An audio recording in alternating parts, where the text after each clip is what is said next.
Bien le bonjour à vous, chers amis auditeurs. Aujourd'hui, un petit partage d'une histoire qui s'est extraite de mes circuits neuronaux afin de réjouir les vôtres. Vous pouvez faire écouter ces histoires à vos enfants, à vos parents et à vos arrière-grands-parents si vous le souhaitez, sans aucune restriction. Ainsi commence l'histoire. Année 1965. Le Sacré-Cœur, la butte Montmartre. Un beau matin de mai.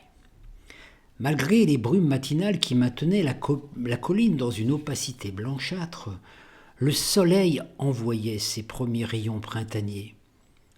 Ses doux fils dorés donnaient envie aux oiseaux de chanter et aux amoureux ainsi qu'aux pigeons de recouler. N'importe quel humain contemplant la capitale depuis ce point de vue magnifique devenait tout à coup roi, princesse, comte de Paris ou marquise. Pourtant, il était loin le temps des mariages princés, des têtes couronnées. La dernière était tombée du corps de Louis XVI depuis un siècle et demi. Cette décollation avait marqué la fin d'une époque. Les rois avaient disparu. La République était apparue, arborant fièrement son étendard, liberté, égalité, fraternité. Malgré ces mots flatteurs à entendre, rien n'avait vraiment changé. Les révolutionnaires avaient remplacé les royalistes, les pouvoirs avaient changé de main, mais la misère traînait encore ses guêtres dans les nombreux quartiers de Paris. Et d'ailleurs, les pauvres se débattaient encore avec leurs puces en grignotant leur pain noir, et ceci malgré les temps nouveaux. Quant aux puces, qu'elles soient de 1950 ou de 1789, elles étaient tout aussi agressives et indésirables. La Bastille était devenue une place. La forêt de Fontainebleau ne résonnait plus du son du corps, mais sonnait la lit, mais des bangs, des chasseurs. Avant la Révolution, cette même forêt appartenait aux bourgeois privilégiés qui chassaient pour se distraire. À leur tour, ils avaient été chassés, tués par les sans-culottes, et ce sont les descendants de ces derniers qui aujourd'hui sont les nouveaux chasseurs, privilégiés eux aussi, puisque le permis de chasse n'est accessible qu'à la gente aisée. Donc, rien n'avait vraiment changé. Lui, il n'avait jamais eu l'occasion de voir un fusil, ni un chasseur. À Montmartre, il n'avait guère. Et de gibier, il ne connaissait que les chats de gouttière et les gros rats qui, parfois, lui servaient de repas. Lui, c'était Christophe. On l'avait surnommé Christ en souvenir de Christophe Colomb, seulement, lui, il n'avait rien découvert, si ce n'est la misère. Au moment où commence ce récit, il avait 15 ans. Hercule, le héros grec, avait trouvé un serpent dans son berceau et l'avait tué. Christ avait trouvé la misère et n'avait jamais réussi à s'en débarrasser, et celle-ci lui collait à la peau comme une pustule. Il habitait dans les contreforts de la butte, une petite rue en pente, sans soleil, dans une maison délabrée, dont même les rats ne voulaient plus. Son père était comme le soldat qu'on honore chaque année à l'Arc de Triomphe, un inconnu. Son géniteur était un voyageur et il n'avait fait que passer dans le lit de sa mère pour y semer la graine de misère nommée Christophe. C'est d'ailleurs pour cela que sa génitrice l'avait noté comme le saint patron qui protège les voyageurs. Sa mère, Janine, était une pauvre femme, gagnant son pain quotidien en accomplissant tant bien que mal divers travaux de servitude, mal rémunérés, épuisants. C'est très jeune que Christophe fréquenta les enfants de la rue. Vivant de rapines, de petits larcins dans ce quartier, malfamé jouxtant de près les quartiers chauds de Pigalle. Il devint rapidement membre d'une équipe de jeunes voyous. il n'avait pas choisi de le devenir. La vie avait choisi pour lui et pour ses copains. Tous ces garnements, garçons et filles, mal lotis par la vie, étaient de souches misérables et n'avaient aucun scrupule à prendre ce qui leur tombait sous la main. Leur ventre, souvent, semblait habité par une sorcière qui leur torturait les entrailles au fer rouge. Ils avaient toujours faim. Ainsi grandit Christophe, et ceci jusqu'à son adolescence. Malgré sa vie de pauvreté, il avait l'esprit vif et intelligent. Or, l'école n'avait pas été pour lui une priorité. Ayant vite compris qu'on y apprenait des choses qui ne servaient qu'à encombrer la tête, il n'y avait fait que de brèves apparitions. Surtout l'hiver, parce qu'il se faisait plus chaud que dehors. Il se plaisait à imaginer ce qu'il ferait de ses richesses s'il arrivait un jour à être riche. C'est cela l'apanage des pauvres. Ils peuvent rêver à mieux, les riches, eux, ne le peuvent pas. Il aurait tant aimé que sa mère soit plus heureuse, qu'elle ait une meilleure nourriture, qu'elle vieillisse moins vite. Ce labeur acharné avait eu au fait de réduire la jolie jeune fille en femme, ridée, souffreteuse. Elle aussi n'avait pas eu de chance. Oh certes, tout le monde n'était pas pauvre à Paris. Il y avait aussi les plus nantis qui employaient de nombreux domestiques à entretenir leurs jardins magnifiques ou à travailler dans leurs usines insalubres et mal chauffées. Le choix était aisé. Chacun pouvait choisir soit de devenir domestique, ouvrier, s'usant la tâche, ou rester mendiant ou voyou, comme Christophe. Quant à ceux qui étaient riches et aisés de naissance, c'était Dieu qui les avait désignés avant même leur venue au monde. Et Christophe se demandait bien pourquoi le Dieu qui habitait là-haut avait fait de telles différences entre tous ses enfants. Il se posait la question à chaque fois qu'il passait devant le Sacré-Cœur. Il le trouvait beau, cet édifice. Il aurait bien aimé y habiter avec ses copains. Mais il n'avait pas été construit pour être à l'abri des pauvres, mais la demeure du Seigneur, un Seigneur qui n'était jamais là et qui avait tant de maisons un peu partout. Heureusement que de temps en temps il y avait des festivités pour oublier cette grisaille, et c'est lors d'un de ces jours de liesse que la vie de Christ bascula. Tout le village de la Butte, y compris les pauvres, furent invités à une grande manifestation pour fêter l'anniversaire du maire qui venait de recevoir une décoration pour grand service rendu à la nation. Des chars, décorés de fleurs et garnis de jeunes et belles filles, sillonnaient les rues. Les jeunes demoiselles envoyant des nuées de pétales odorants sur la foule, Christ reçut sur la main un pétale de rose blanche. Ce qui lui fit lever les yeux, et c'est là qu'il aperçut une fille merveilleuse au regard de miel. Sa peau était dorée comme du pain d'épices, et le sourire qu'elle lui adressa le fit frémir. Il répondit à cette invite par un sourire éclatant, malgré les dents qui étaient loin d'être blanches, comme la place qui jouxtait Pigalle. Il sentit son cœur battre plus fort. Son sang tambourinait dans ses tempes. Il eut un vertige et le temps qu'il reprenne ses esprits, poup, le char avait disparu. Mais où était-elle donc, cette fée qui lui avait souri? Oui, il croyait aux fées, aux esprits, qu'ils soient bons ou mauvais. D'ailleurs, il était persuadé que c'était une sorcière mal intentionnée qui lui avait jeté cette misère dans son berceau. S'il la rencontrait, il allait pouvoir la lui balancer au nez.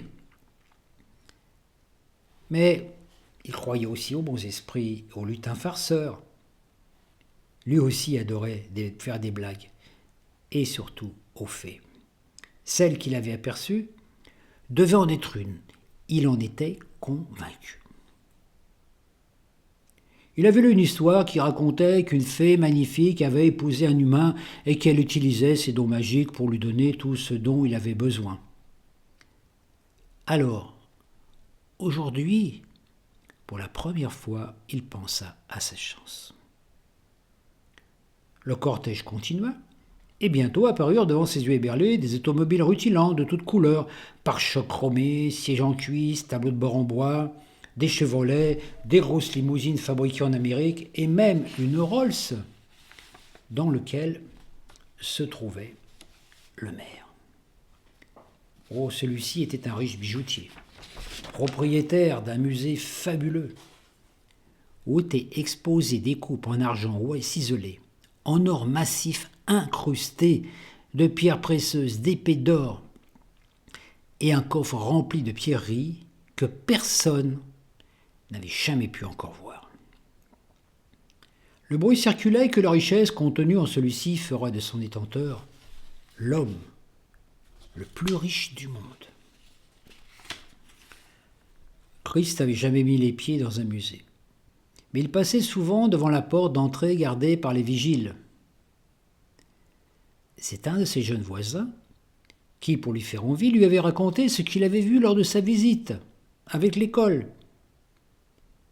Si Christ avait passé chez ses cours, il aurait pu lui aussi voir ses richesses lors des visites organisées par l'instituteur. La vision de ses richesses étalées devant lui, de ses autos magnifiques, lui projeta dans la pensée un voile de tristesse. Et l'image de sa situation précaire se superposait à celle de cette jeune fille entrevue. Depuis ce jour, il ne trouvait plus le sommeil. Ses nuits étaient remplies de rêves merveilleux où il se voyait en compagnie de cette douce jeune fille. Mais il finissait tous en cauchemar. Il se voyait mendiant sa pitance dans des rues mal famées.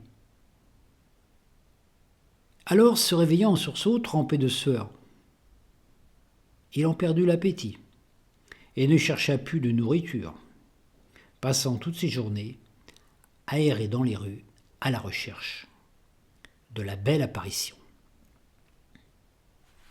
Un matin, aux premières heures de l'aube,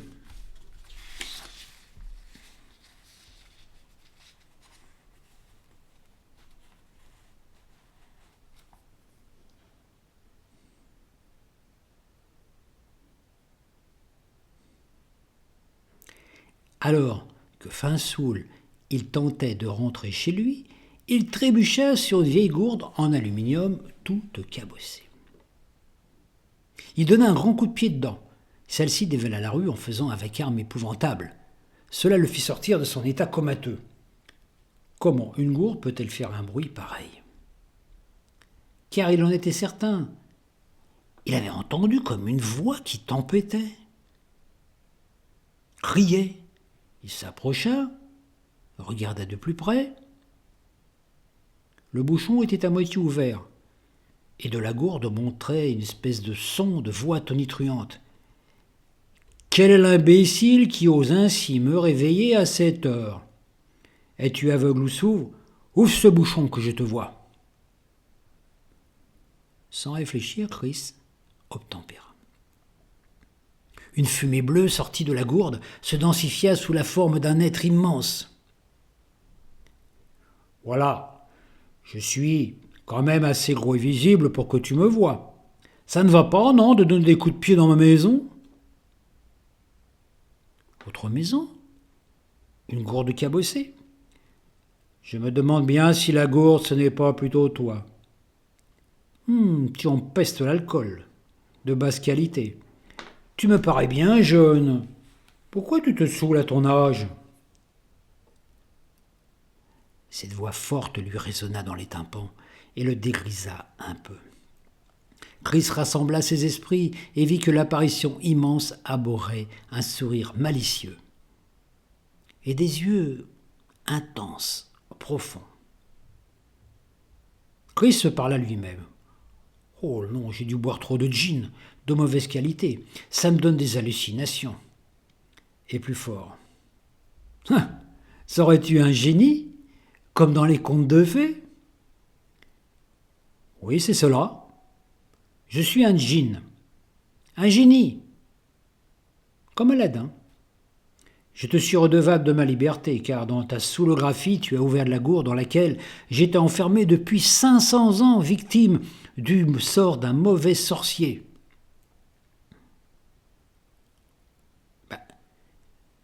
Vous avez un nom comment vous vous appelez? Appelle-moi Yvan. Je suis à ton service. J'accomplirai 3 de tes vœux et après, je serai libre. Chris, encore troublé par cette apparition, réfléchit un instant. Serait donc enfin la chance qui lui souriait? Oh, il ne fallait pas louper l'occasion. Décide-toi, lui dit Yvan, j'ai hâte de retrouver ma liberté. Que me manque-t-il donc, se dit Chris. L'amour de cette jeune fille entrevue lors de la fête? Le bonheur de ma mère? Il analysa tout jusqu'à ce qu'il se rende compte que la base même de tous ses problèmes était la pauvreté. Jamais il ne pourrait épouser cette belle fille s'il n'était pas riche comme un prince. Seule la richesse lui permettait aussi de prendre soin de sa mère.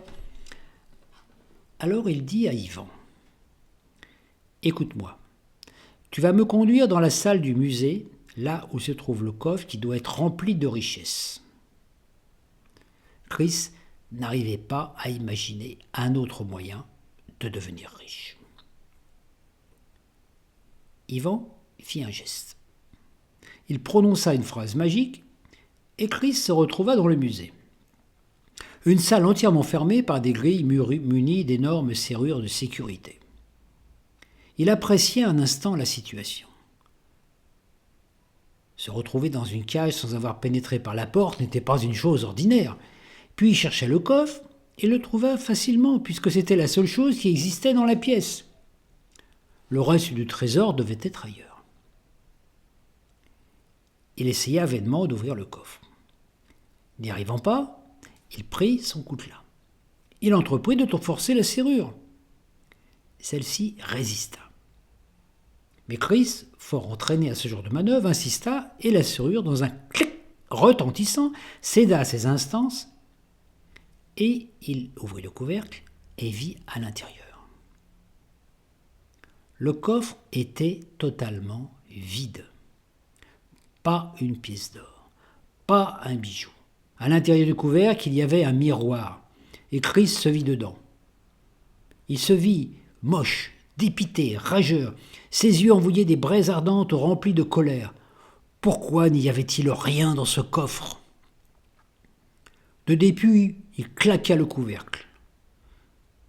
Celui-ci, fort mécontent de ce mauvais traitement, émit un claque fracassant et bruyant. Les gardiens, alertés par le bruit, se dirigèrent à grande enjambée vers l'origine du bruit. Chris, s'en rendant compte de sa maladresse, prit peur. Il appela en son cœur « Yvan, viens, j'ai besoin de toi !» Instantanément, celui-ci apparut, toujours aussi souriant.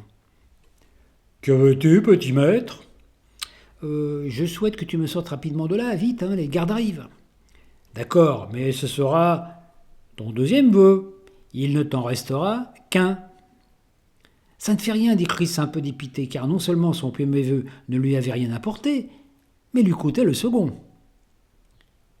La porte de la salle s'ouvrit.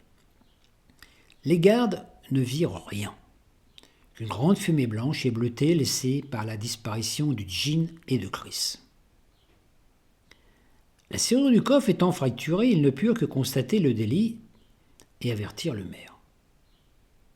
Plop, Chris se retrouva assis sur un banc de la butte. Il lui restait encore un vœu, mais ne voulait pas l'utiliser en vain. Il décida de rentrer chez lui pour se reposer et réfléchir. Sur son chemin, il croisa un mendiant. En cela, il les fuyait comme la peste. Il lui rappelait trop sa condition précaire. Il était certes miséreux, mais pas un mendiant. Plutôt mourir, se disait-il. Il ne sut jamais pourquoi, mais il regarda cet homme droit dans les yeux, si on peut dire. car le pauvre n'avait qu'un œil. L'autre n'était qu'une boule de verre qui brillait. « Jeune homme, fit le mendiant, aide-moi s'il te plaît. Vois-tu, j'étais joaillier. Je taillais des cristaux, les diamants, les pierres précieuses, jusqu'au jour où un éclat de diamant a pénétré dans mon œil et l'a fait éclater. Depuis, je n'ai plus qu'un œil. Je ne peux plus travailler. J'ai perdu mon travail. Je ne te demande pas de l'argent, mais peut-être pourrais-tu me donner un œil ? T'es complètement fou, mon vieux. Regarde mon faux œil. En quoi crois-tu qu'il est ? Oh, en verre, ça se voit, dit Chris. L'autre ricana et répondit. On voit bien que tu n'as pas côtoyé les richesses. Petit, mon œil est en diamant, pur, taillé par mes soins. Si tu le possédais, tu pourrais t'acheter tout un royaume. Mais alors, pourquoi tu mens si cela est vrai ?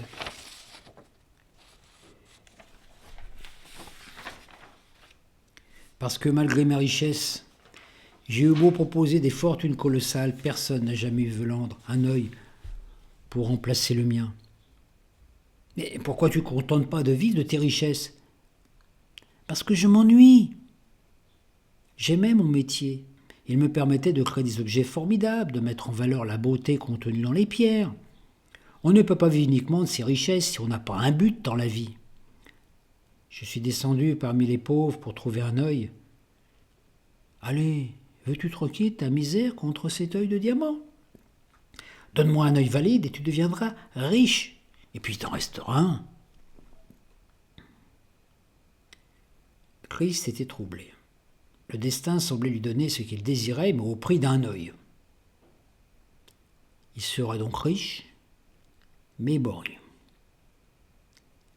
Alors il pensa à la jeune fille. Et il s'imagina face à elle avec son œil unique. Jamais elle ne pourrait le regarder en face sans frémir d'horreur. Il dit « Non, je suis désolé, noble chevalier, mais je ne peux pas accepter ta proposition. Je garde mon œil et ma misère. Réfléchis bien, petit.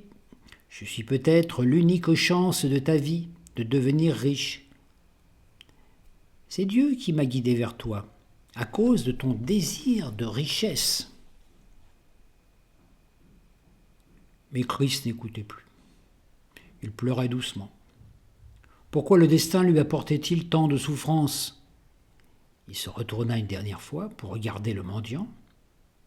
Mais celui-ci avait disparu, et à travers ses yeux mouillés, il ne vit qu'Ivan, qui était apparu. Celui-ci le prit par l'épaule en signe de réconfort. « Pourquoi pleures-tu, maître ? Veux-tu un autre vœu ? » Non, pas maintenant. Allez, dis-moi ce qui te tourmente. Christ lui raconta son aventure. Oh, ne t'en fais pas, petit maître, tu as encore un vœu. Christ retourna dans sa masure, se coucha et fit des cauchemars atroces. Il se voyait devant celle que son cœur aimait, et à la place de ses yeux, il avait 2 magnifiques diamants.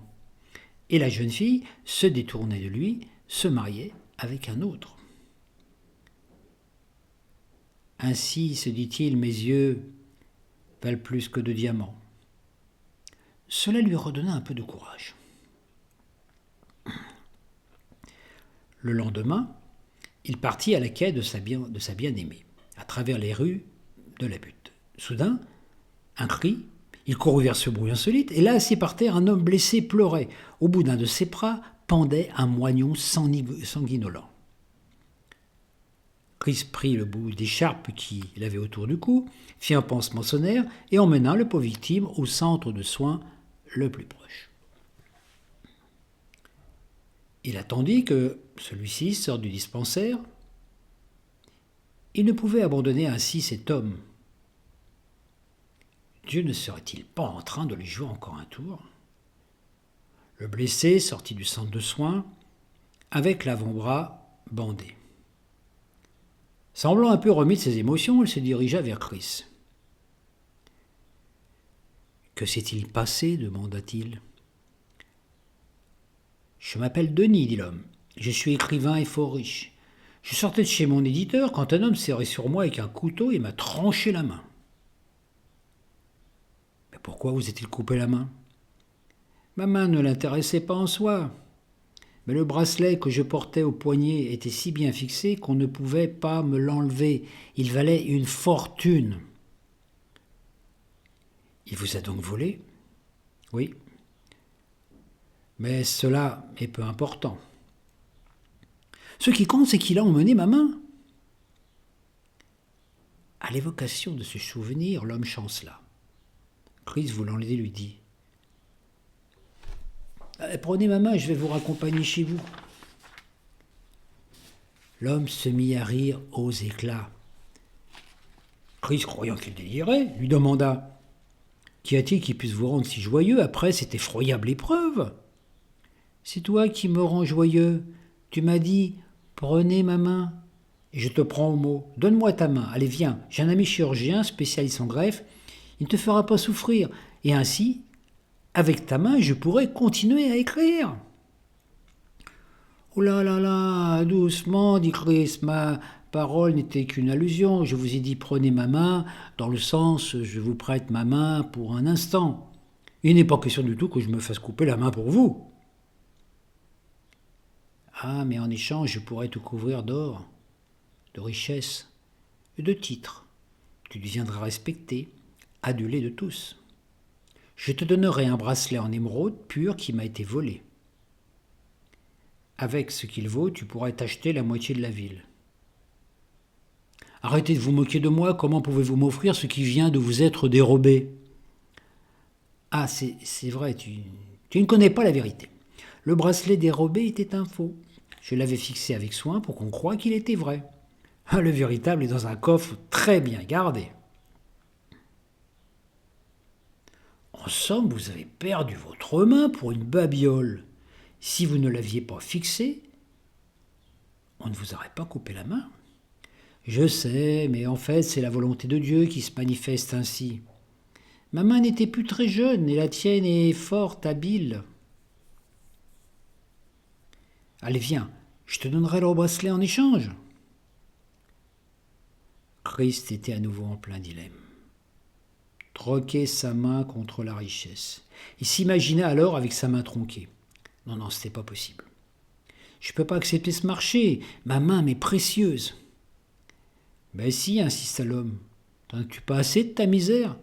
Tu portes celle-ci comme un manteau, et ta main ne te sert qu'à voler ou à mendier. Ah non, je ne suis pas un mendiant, dit Chris, en s'éloignant, l'angoisse dans le cœur.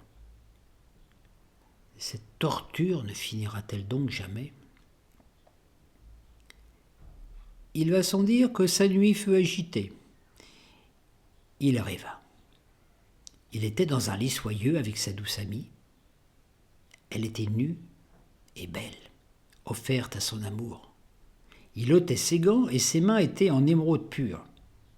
Quand il commença à le toucher le corps de sa bien-aimée, il la sentit se raidir sous ses doigts et lui dire « Ah, pourquoi tes mains sont-elles si froides ?» Alors il enlevait ses mains, sa compagne faillit tomber en pâmoison, et elle y tomba réellement, quand elle vit les deux yeux de Chris, deux orbites vides, d'yeux remplis de dieux diamants taillés. Il se réveilla en sueur. Il sursauta quand il entendit une petite voix surgir de nulle part, lui disant « T'as rendu compte comme tu es riche ? Avec tes yeux et tes mains, tu pourrais vivre comme un prince. » Cette fois, il en était certain. C'était certainement un autre tour de la mauvaise fée qui, dès sa naissance, avait commencé à lui jeter des sorts. Le lendemain matin, déterminé à sortir de cette situation et enflammé par l'amour pour cette vision féminine qui l'avait tant ému, il se mit de plus belle à la recherche de celle qui hantait son cœur. Il arriva sur la place du Tertre. Un agent de la fonction publique lisait un décret. Avis à la population. Un voleur a pénétré par effraction dans le musée appartenant à monsieur le maire. Toute personne pouvant donner des renseignements quant à un délinquant sera grandement récompensée. Le malfaiteur sera puni comme il se doit. Au Moyen-Âge, un tel méfait aurait été puni ainsi. On aurait crevé les yeux du malfrat, on lui aurait coupé les mains et les pieds, mais ces sanctions ne sont plus d'actualité de nos jours. Aussi, pendant 30 ans, le contrevenant devra travailler avec ses mains pour la communauté tant qu'il a fallu aux orfèvres et joailliers pour façonner le coffre et les ferrures en or pur. Il travaillera dans une prison obscure afin que ses yeux ne lui soient d'aucune utilité et il aura les pieds attachés. Monsieur le maire tient en outre à signaler que l'individu ne doit pas être très intelligent car il ne s'est pas rendu compte que le coffre à lui seul valait une fortune, et non son contenu. Il a fait renforcer les mesures de sécurité du musée, que chacun en prenne bonne note. Fin du décret. Suite à ces révélations, Chris faillit perdre connaissance. Était-il bête, idiot, stupide, aveugle? Sa convoitise lui avait bouché la vue, occulté l'intelligence. S'il n'avait pas paniqué, il n'aurait pu se rendre compte que ce coffre était le trésor et que les ferrures étaient en or serti de pierres précieuses. Ses yeux lui avaient servi à rien, et dire qu'il avait refusé de les troquer contre l'œil de diamant. Il regarda ses mains, inutiles elles aussi, ne servant qu'à voler, qu'à détruire. Pourquoi ne les avait-il pas vendues à un écrivain? Il pensa alors à la sentence et prit peur. Et si quelqu'un le dénonçait? Si quelqu'un l'avait vu? Non, c'est pas possible, et seul Yvan l'avait vu. Si au moins, se dit-il, j'avais eu la présence d'esprit de dire à Yvan de me transporter au loin avec le coffre, je n'en serais pas là, quel imbécile je fais! C'est alors qu'il partit en quête du joaillier de l'écrivain, bien décidé à vendre ses mains et ses yeux qui ne lui étaient d'aucune utilité.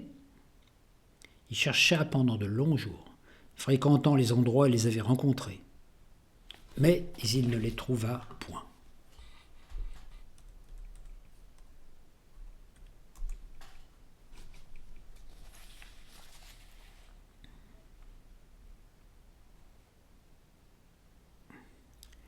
Désespéré, il s'assied et se mit à pleurer. Quant à tout, une main lui toucha l'épaule. « Pourquoi pleures-tu ainsi, mon garçon ?» lui dit un homme assis sur une chaise roulante d'handicapé. Chris, au bout du rouleau, lui raconta tout. Ainsi, même si l'homme le dénonçait, il en serait fini de ses tourments. Et de toute façon, il se suiciderait avant le jugement. L'homme écouta d'une oreille attentive et à la fin du récit lui dit « Quelle triste histoire me contes-tu là? Comment pourrais-je t'aider? Moi, je n'ai pas besoin de tes yeux ni de tes mains. Ah, seuls mes pieds me manquent suite à un accident. » Un long silence s'établit entre les hommes. Puis l'homme handicapé lui dit « J'entrevois une solution. Si tu me donnais tes pieds, je pourrais t'offrir une riche situation dans ma demeure, car vois-tu, je ne peux pas me déplacer seul. Ou si tu ne veux pas travailler pour moi, je peux t'offrir une somme confortable qui te permettra de vivre à l'aise pour le restant de tes jours. » Chris était prêt à accepter quand à nouveau il entendit la voix. « Et si cet homme te dénonce, même riche, sans pied, tu pourras pas aller bien loin. » Chris déclina l'offre. L'homme affable comprit sa décision. Lui-même n'aurait pas troqué ses jambes qui ne lui servaient à rien contre une fortune. Chris fit encore des cauchemars. Il se voyait avec 2 yeux de diamant, des mains en émeraude et les 2 moignons de ses pieds enfouis dans des caissettes remplies d'or. La divine vision de sa bien-aimée surgit et alors il la vit pleurer à chaudes larmes. Et pourquoi pleurait-elle ainsi? C'est alors qu'il s'aperçut que dans sa quête effrénée de la richesse, il avait oublié. Il n'avait pas cherché sur la bonne voie, il cherchait le moyen au lieu d'imaginer le but. Il décida alors de consacrer à celle qu'il aimait. Même s'il ne la revoyait jamais, il pourrait toujours s'imaginer près d'elle. Il médita de longs jours sur cela. Un bon matin, il prit du papier, un crayon, et se mit à dessiner l'image de sa douce vision. Une fois l'image terminée, il en pleura de joie. Oui, c'était bien elle. Oh, qu'il l'aimait. Pendant longtemps, il resta à contempler l'image, délaissant complètement sa bande de copains. De son côté, Yvan, le génie, s'impatientait. Il était encore redevable d'un vœu avant de pouvoir être libre. Christ se mit à écrire sur du papier de longs vers remplis de son amour. Et puis un jour, une musique l'enveloppa, et sur cette mélodie, il commença à chanter.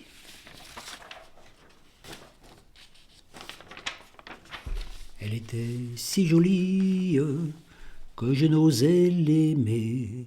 Elle était si jolie, je ne peux l'oublier. Sa voix était claire et belle. Toute la journée, il chantait. Où qu'il soit, et surtout dans la rue. Cela finit même par lui valoir quelques piécettes que lui donnaient certains passants émerveillés par sa voix. Puis vint le jour anniversaire du maire, et à nouveau les chars défilèrent. Christ était assis à même le sol, sur le passage du cortège. À côté de lui trônait le portrait de sa belle, qui ne le quittait jamais.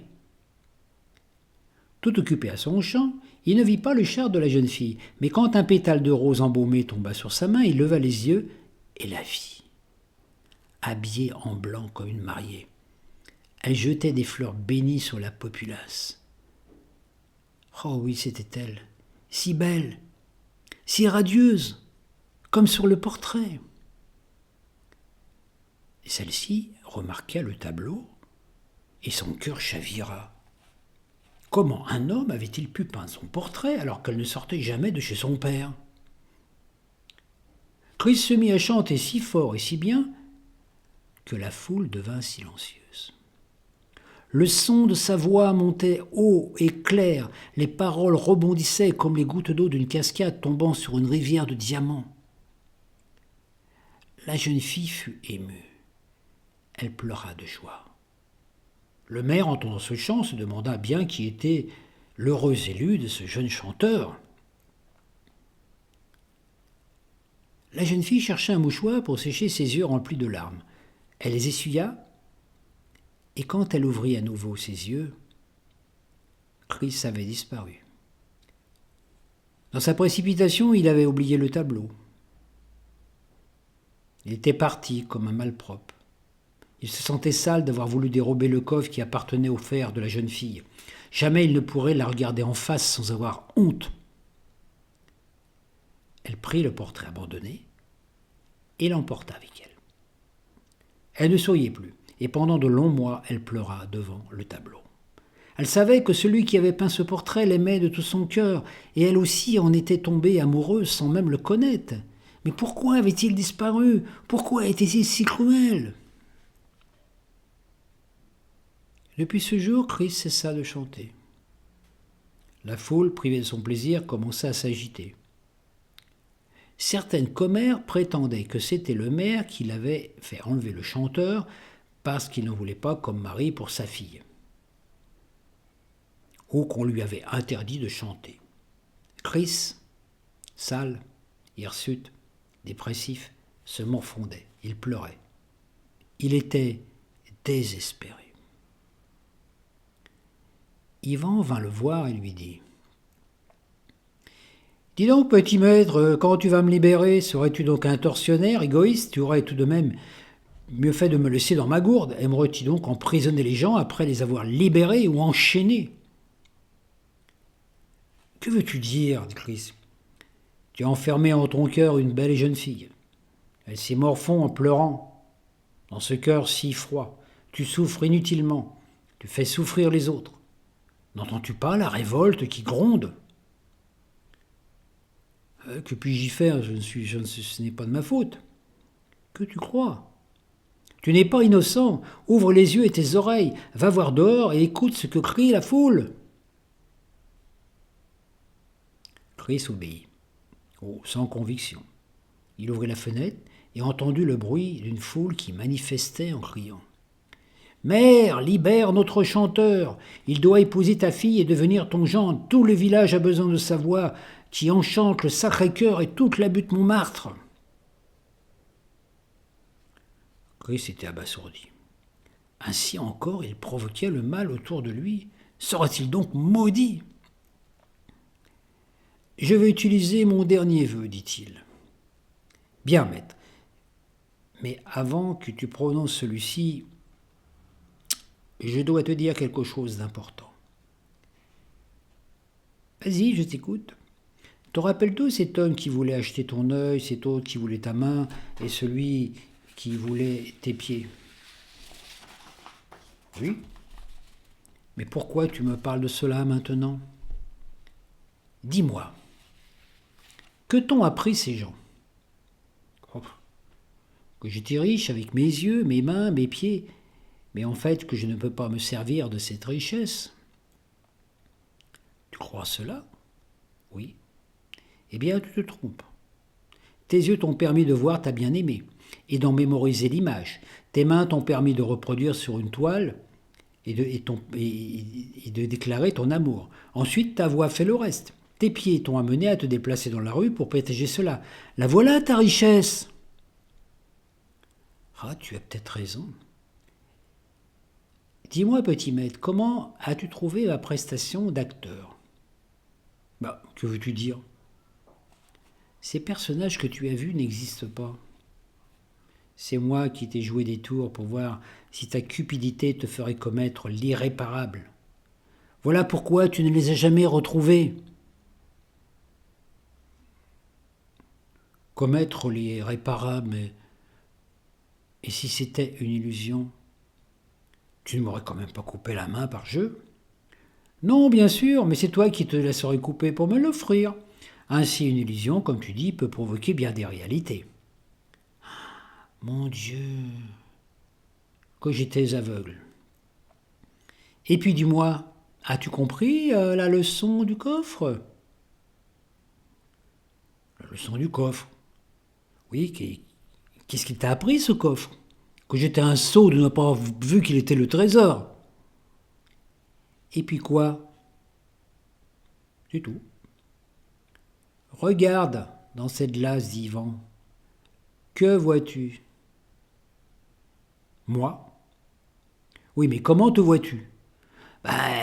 Comme un homme mal rasé, sale, aux yeux bouffis, avec un air idiot. Continue, tu y es presque. Quand t'es-tu vu pour la première fois comme un sot ? Je vais te le dire après l'histoire du coffre. Essaye de faire un lien. Coffre, image, idiot. Quand tu as vu le coffre, tu as vu une illusion, et quand tu te regardes, il en est de même. Pense à ta bien-aimée. Quelle image a-t-elle gardée de toi ?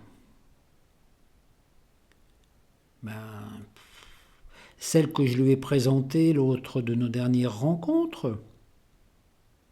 Crois-tu qu'elle te reconnaîtrait comme tu es aujourd'hui ? Certainement pas. Qu'y a-t-il sous ce masque barbu, sale, crasseux, d'imbécile ? Moi ?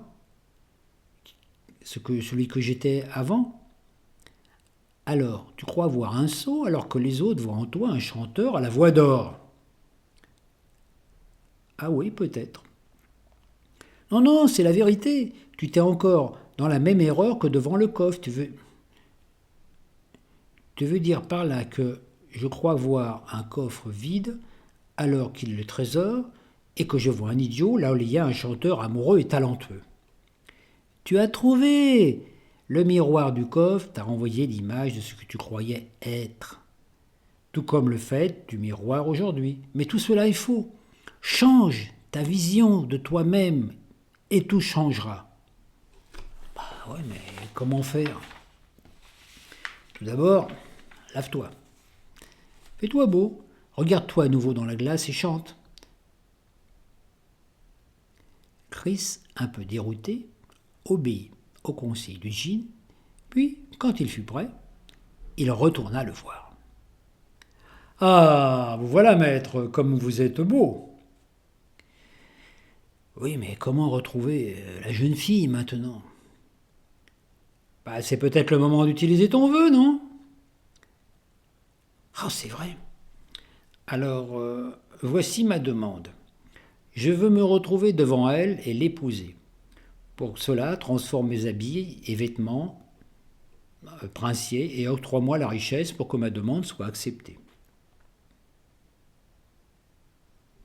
Ivan prononça le mot magique et Chris se retrouva dans le salon du maire, habillé de neuf, et fut présenté comme étant le chanteur à la voix d'or. « Comment avez-vous pu peindre un portrait si parfait de ma fille en ne l'ayant vu qu'une fois ?» lui dit le maire. « Ne l'auriez-vous pas rencontrée en cachette ?»« Non, monsieur, j'ai tombé amoureux d'elle dès que j'ai vu son visage. Et son image est restée gravée dans mon cœur. Savez-vous que ma fille vous aime et qu'elle souffre à cause de votre disparition brusque ? Vous méritez une punition. Où étiez-vous ? Je ne peux vous le dire maintenant, mais je vous expliquerai tout. » Sur ses entrefaites, toute belle, vêtue d'une robe de mousseline blanche, les yeux rougis par les larmes versées, elle arriva. Quand elle vit les lieux de son cœur, elle sentit une onde de bonheur parcourir tout son corps.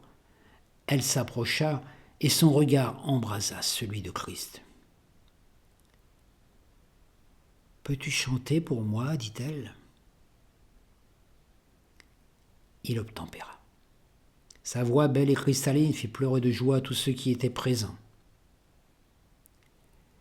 « Bon, dit le maire, vous réparez vos torts, vous allez vous marier. »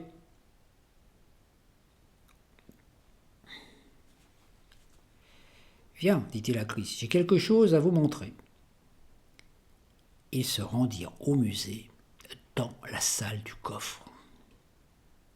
Chris crie qu'il avait été dénoncé par l'handicapé, mais non, c'était impossible puisqu'il était une illusion créée par Yvon. Il était à la fois au bord de la panique et au seuil du bonheur. La sorcière allait-elle encore le jouer un tour ? La jeune fille lui prit la main. Il sentit une douce chaleur l'envahir. Le maire dit alors : « Ce coffre qui a failli être dérobé et tout ce qu'il y a dans le musée seront à vous dès que vous serez mariés. C'est mon cadeau. » Chris devint tout rouge. Il se sentit idiot. L'idée de détaler lui prit, mais ses jambes refusaient d'avancer. Alors, en s'écroulant, il avoua tout. Le visage du maire s'empourpra. Il appela les gardiens et en pouffant de rire, il raconta l'histoire à toute l'assemblée. Alors ça, c'est la meilleure. C'est le comble du voleur qui se vole soi-même.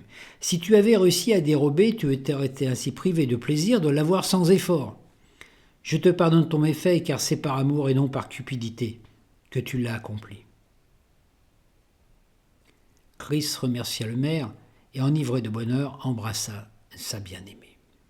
« Je vois que tu as compris la leçon, dit le maire. Maintenant, tu vas droit au but, mais ne va pas trop vite cependant. » Quand il se retrouva seul, Yvan se présenta et dit : « Cher Chris, oui, je ne t'appelle plus maître, car je suis libre désormais, mais tu demeures mon ami, pour toujours. Je vais te quitter, car d'autres êtres m'appellent. Je ne m'appelle pas Yvan. En vérité, je suis un bon génie, une sorte d'ange gardien. Et si tu as besoin de moi, appelle-moi. Tu pourrais peindre mon portrait ou composer une chanson pour moi. Ah, n'oublie pas mes ailes. Vois-tu, depuis que tu m'as libéré, elles sont réapparues. Avant de partir, je vais te révéler un secret. Quand tu désires quelque chose, sache exactement ce que tu veux et mets-toi en œuvre pour l'obtenir. N'oublie pas le trésor que tu possèdes.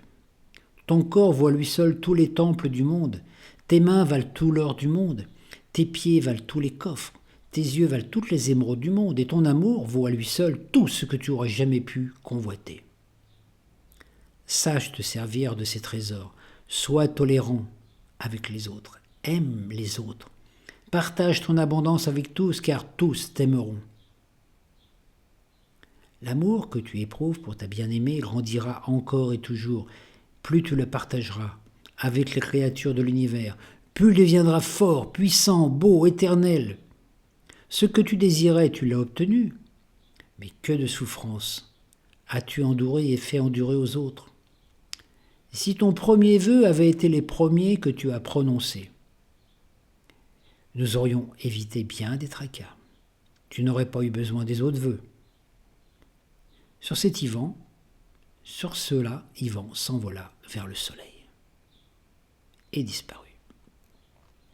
Chris épousa sa bien-aimée, Angélique. Il combla sa mère de bienfaits sans oublier ses anciens amis.